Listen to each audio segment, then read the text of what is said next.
আসসালামু আলাইকুম প্রিয় বাংলাদেশি ভাই বোনেরা, কেমন আছেন সবাই? আমরা বর্তমানে তৌহিদ আফ্রিদি এবং তার পরিবার নিয়ে আমরা পড়ে আছি। আমি প্রশাসন এবং বাংলাদেশ জুডিশিয়াল সিস্টেম সবাইকে একটা ইনফরমেশন দিতে চাই যে অ্যাজ এ সাধারণ নাগরিক হিসাবে আমি একটা কথা জিজ্ঞেস করব সবাইকে, এবং প্রশাসন যেন এই কথাটা তৌহিদ আফ্রিদির বাবা এবং তাকে জিজ্ঞেস করে তারা এত টাকার মালিক কীভাবে হলো। তৌহিদ আফ্রিদি কোটি টাকার গাড়ি ছাড়া চলতো না, তার বাবার গাড়ির দাম ছিল প্রায় 2.5 কোটি টাকা, রেঞ্জ রোভার। তার মার্সিডিজ বেঞ্জের গাড়ির দাম, তৌহিদ আফ্রিদির মার্সিডিজ বেঞ্জের গাড়ির দাম ছিল প্রায় 2 কোটি টাকা।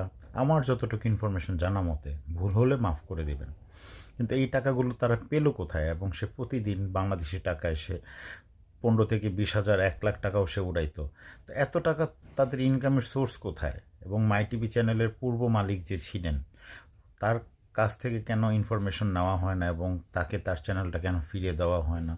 এসব ব্যাপারে আমি সবাইকে বলবো যে এগুলো নিয়ে আওয়াজ তুলুন। কারণ ভবিষ্যতে এখন যদি আওয়াজ না তোলেন, ভবিষ্যতে তৌহিদ আফ্রিদি জেল থেকে জামিন নিয়ে বের হয়ে আরও বড় কিছু করবে, তখন সেটার দায়ভার কিন্তু আমাদেরই।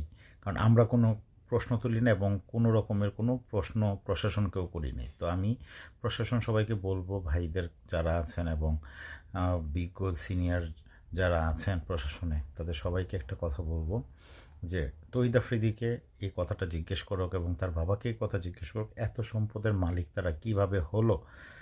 কারণ আওয়ামী লীগ ফ্যাসিস্ট সরকার বাংলাদেশে যা দুর্নীতি করেছে সেই দুর্নীতির সাথে তারাও তো সম্পৃক্ত। এই প্রশ্নটা যেন তাদেরকে বিশেষ করে করা হয়, কারণ আজ না কাল তারা জামিন পাবে, জামিন পেয়ে বের হয়ে তাদের কলিজাটা অনেক বড় হয়ে যাবে। তখন তারা আর মনে করবে যে আমি তো জেলে যাব, আলটিমেটলি আমি জামিন নিয়ে আবার ছুটে আসবো। তো তখন একটা মানুষের ভয়টা কেটে যায়।